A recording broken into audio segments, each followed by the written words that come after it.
Assalamualaikum warahmatullahi wabarakatuh.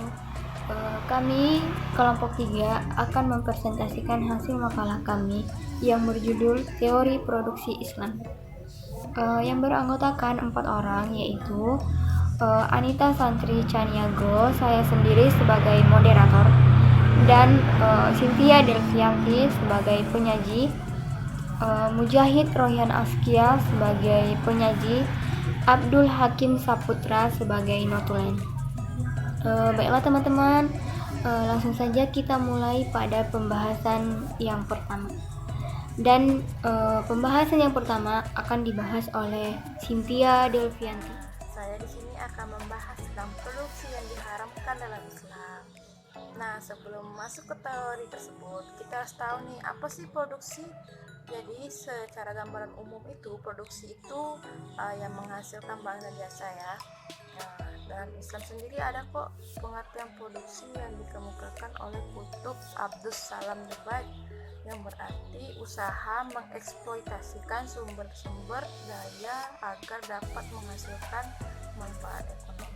Produksi dalam Islam sendiri memfokuskan ke maslahatan ekonomi, di mana maslahat sendiri artinya bermanfaat. Jadi, kegiatan produksi ini mempunyai tujuan. Yang pertama, menghasilkan barang dan jasa. Yang kedua, meningkatkan nilai guna barang dan jasa.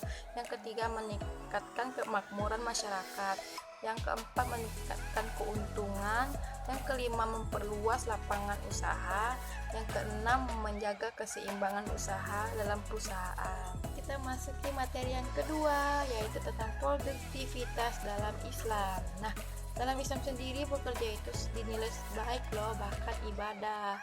Nah, ada sebuah hadis yang menyebutkan bahwa bekerja itu adalah jihad fisabilillah, yang mana menurut sabda Nabi, siapa yang bekerja keras untuk mencari nafkah keluarganya, maka ia adalah mujahid fisabilillah. Nah, dalam produksi sendiri ada faktor-faktornya loh. Yang pertama, faktor alam. Nah, kita mencari bahan untuk memproduksi suatu barang itu kita harus mengetahui kondisi alam di sekitar. Yang kedua, tenaga kerja. Nah, kita dalam membuat suatu barang nggak mungkin sendirian kan, pasti memiliki tenaga kerja. Yang ketiga, modal. Nah, dalam kita memproduksi suatu barang itu kita harus mempunyai modal dulu. Yang keempat, pengelola kewirausahaan. Kita mengetahui faktor-faktor produksi tadi. Nah, dalam produksi sendiri ada prinsip-prinsipnya loh dalam ekonomi. Yang pertama, menerapkan keadilan dan kebersamaan dalam produksi Islami. Yang kedua, memenuhi takaran, ketepatan dan kelugasan dan kebenaran. Yang ketiga, menghindari jenis dan proses produksi yang diharamkan dalam Islam. Ya, contohnya yang memproduksi dengan barang-barang yang haram, tidak halal gitu. Ini apa yang ditunggu-tunggu. Nah, produksi dalam Islam sendiri yang terdapat dalam Al-Quran, bahwa Al-Quran tersebut menekankan kegiatan produksi, yang mana kegiatan produksi ini harus bermanfaat untuk orang banyak. Nah, jadi dalam Al-Quran juga ditegaskan bahwa kita itu tidak boleh memproduksi barang-barang mewah yang berlebihan dalam keadaan apapun. Ya, sewajar-wajarnya aja sih. Dan pembahasan yang selanjutnya akan dibahas oleh Mujahid Rohyan Askia. Melanjutkan diskusinya yang ketiga, yaitu fungsi produksi. Jadi fungsi produksi itu ada hubungan antara input dengan output yang dihasilkan dalam suatu produk atau suatu gambaran. Bagaimana produsen berperilaku dalam memproduksi barang atau jasa. Dengan kata lain, fungsi produksi adalah hubungan antara nilai produksi output dengan nilai faktor produksi input dalam proses produksi. Fungsi tersebut mewakili batas output yang dapat diproduksi oleh produsen dari setiap kombinasi input yang memungkinkan. Fungsi ini berguna untuk menentukan berapa banyak output yang harus mereka hasilkan, mengingat harga suatu produk, dan untuk mencapai output itu, kombinasi input apa yang mereka gunakan. Dalam teori ekonomi ada 3 fungsi ekonomi, yaitu produk total, produk marginal, dan produk rata-rata. Jadi produk total ini yaitu jumlah produksi yang dihasilkan oleh sejumlah tenaga kerja pada waktu tertentu. Sebagai contoh, musim durian buahnya hanya dapat dihasilkan pada musim durian. Yang kedua, yaitu produk marginal, yaitu tambahan produksi yang diakibatkan oleh pertambahan satu tenaga kerja yang digunakan. Sebagai contoh, seorang petani menambahkan tenaga kerjanya agar produk yang dihasilkan lebih banyak. Sebagai banyak orang yang kerja, semakin banyak juga produk yang dihasilkan.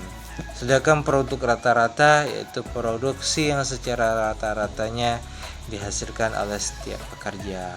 Jadi setiap orang yang bekerja pasti ada rata-rata yang dihasilkan. Oke, memasuki materi yang kedua yaitu alternatif tipe fungsi. Jadi seperti halnya yang dimana kita bisa mengetahui bahwa dalam alternatif tipe fungsi produksi ada 3, yang mana yang pertama yaitu constant return, yang kedua discretion return, yang ketiga increasing return.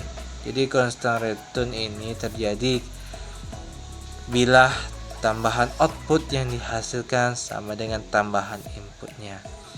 Yang kedua yaitu discretion return, itu terjadi bila tambahan output yang dihasilkan lebih kecil dibandingkan tambahan inputnya. Sedangkan increasing return ini kebalikan dengan decreasing return, yaitu terjadi bila tambahan output yang dihasilkan lebih besar dibandingkan tambahan inputnya.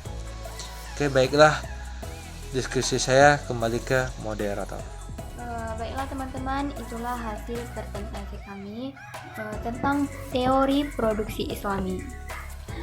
Bagi teman-teman yang ingin menanggapi, yang ingin bertanya, silakan bertanya dan menanggapi di forum diskusi kita pada e-learning ya. Dan nanti pertanyaan dari teman-teman, pertanyaan dan sanggahan akan dicatat oleh notulen kami Abdul Hakim Saputra. Terima kasih untuk teman-teman yang sudah menanggapi hasil presentasi kami pada hari ini tentang teori produksi Islami. Semoga teori produksi Islami ini menambah wawasan untuk kita semua. Bila ada kata-kata yang salah dan kurang berkenan di hati teman-teman, kami mohon maaf. Wallahul muwaffiq ila aqwamit thoriq. Wassalamualaikum warahmatullahi wabarakatuh.